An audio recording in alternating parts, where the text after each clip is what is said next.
Today, we're going to be talking about a company with a massive amount of potential. You might have heard of this company, and as you can see behind me, it is Palantir. And if you haven't heard of this company, do not fret, because we're going to dive into everything from valuation to the price potential to the overall market potential, why I think it's going to go there, and all that fun stuff that you guys really enjoy. So hopefully you guys like this video. If you do get a lot of value from this video, don't forget to smash the like button.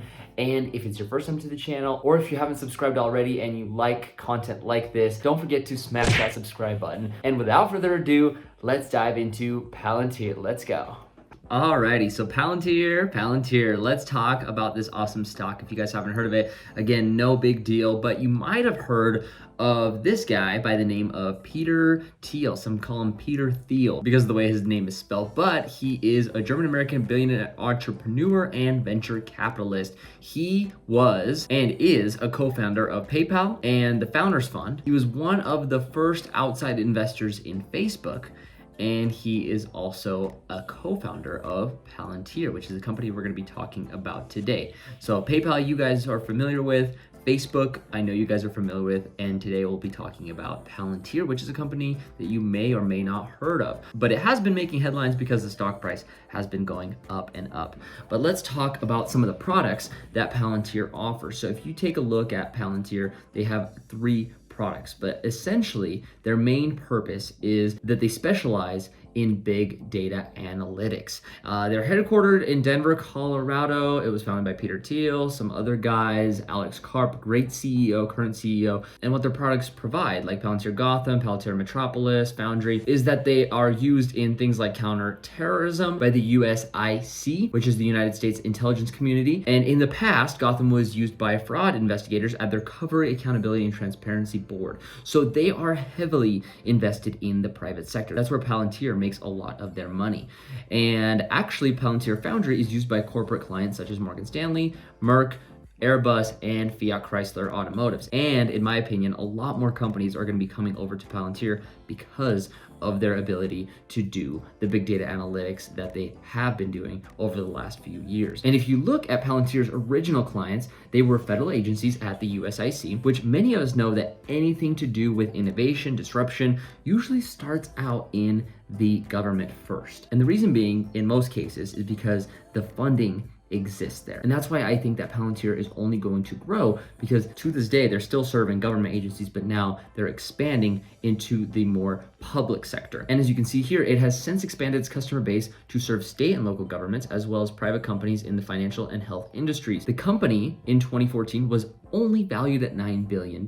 And just in 1 year, the valuation rose to $20 billion in late 2015 as the company closed an $880 million round of funding. And they finally went public in September 30th of 2020. Now, if you were to take a look at that stock price and you were to get in, as some of us did, in September and October of 2020, you would be sitting really nicely. My average purchase price is actually $9.56. So like right in here, I bought most of my shares of Palantir, and I haven't actually added anything up until down here when we just barely got this dip. And I plan to add more. If we can see a bigger drop in Palantir stock price, I mean, anything under 20 would be insane. Like, I believe under 30 is already a good price.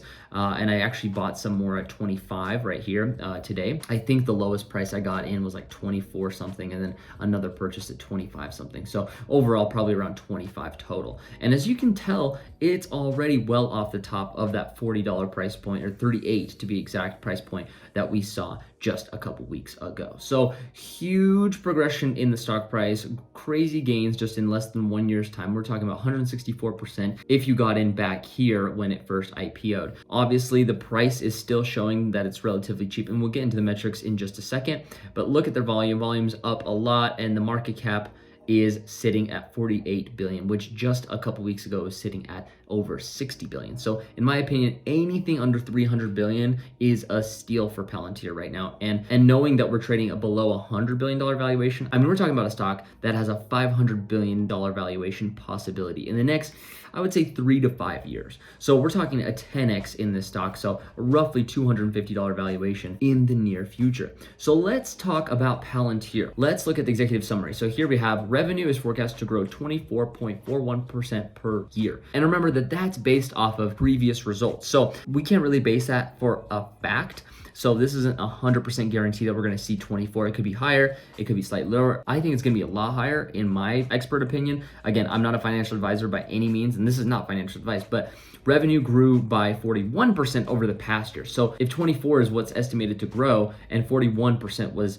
the growth last year, I believe that this could continue. 41% is not unreasonable, especially for this company. We're not going to look over too much of the risks, but I will go over them briefly. Palantir is currently unprofitable and not forecast to become profitable over the next 3 years. I think that they can be profitable, but their growth rate is so huge. It's pretty much like a cash burning machine right now where you have to put money in order to get money out down the road. So obviously volatile share price over the last 3 months. It just IPO'd, so that's almost a guarantee for any IPO, and then significant insider selling over the past 3 months.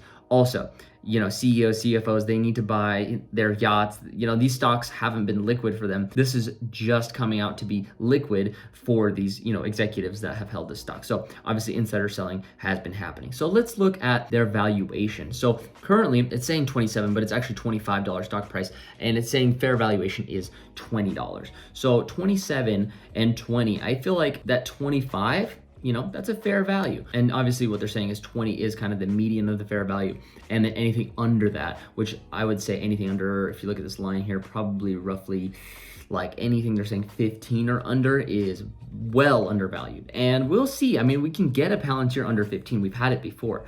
I just don't think that with how many people are buying into Palantir that we're going to see that price. But next, let's look at their assets and their liabilities and everything else in between. So here we have cash and short-term investments. They have plenty, 1.8 billion in cash and short-term investments. Now, if you take a look at their debt, and that's what they would use to, maybe pay off some of that debt, is 197 million. And there's a reason why a lot of companies will have a lot of cash and short-term investments. Maybe they're prospecting to, put this money to work. Usually they don't need to pay off this debt. If anything, debt allows them to leverage some of not their own money. Having this money sitting around might be better used for a giant investment coming up versus paying off all this debt. This debt could have gotten them more clients, right?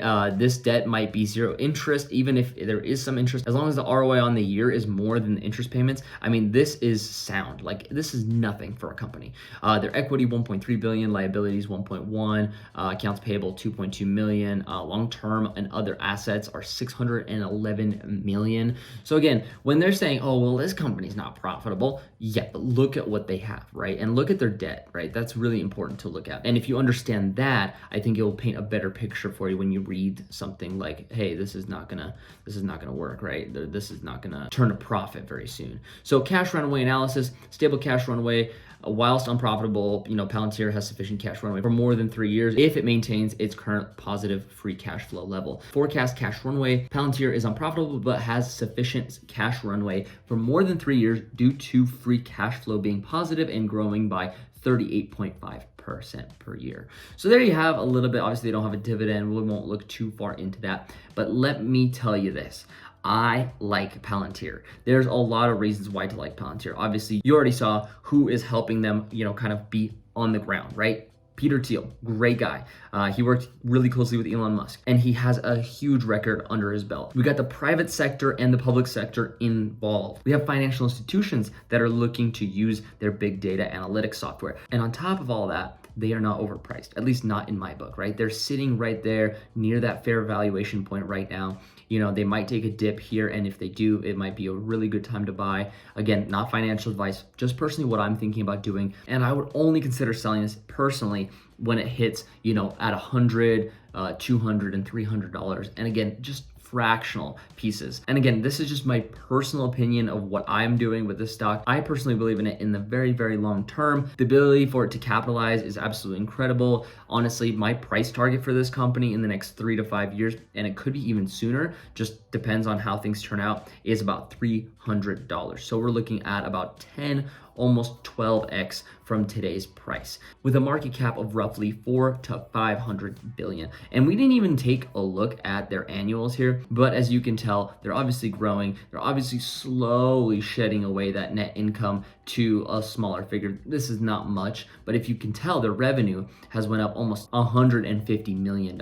And we'll see what 2020 brings, but honestly, I think this company is poised to grow over the long term. Let me know down in the comment section below if you already own this stock, if you're interested in buying shares, if you already own shares, whatever your position is, I'm curious to know. And if you have anything that you want to leave me in the comment section below, I always look through my comments and reply to each and every single one of you. If you also haven't subscribed yet, don't forget to smash that subscribe button. If you got value from this video, smash the like button as well, as for it helps me grow the channel, and it also helps you so that way more people learn about investing and actually have access to the same information that should be available to all of us. Hopefully you enjoyed, and I'll see you guys in the next one. Peace out.